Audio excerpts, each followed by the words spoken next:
elektros liko dalis Palangos, Klaipėdos, Gargždų, Rusnės, Kretingos, Priekulės gyventojų, dalis jų ir be šildymo. Vilties praradimo.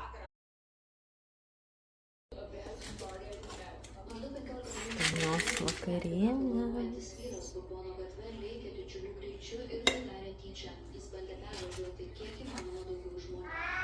Oi, Marisa.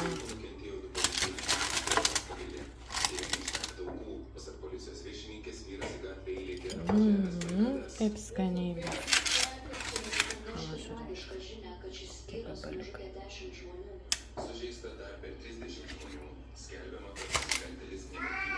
Mau. Tiesiogiai bendravau su Baltaisiais rūmais, gubernatoriumi ir žinoma su policijos vadovybe. Šiuo metu prašau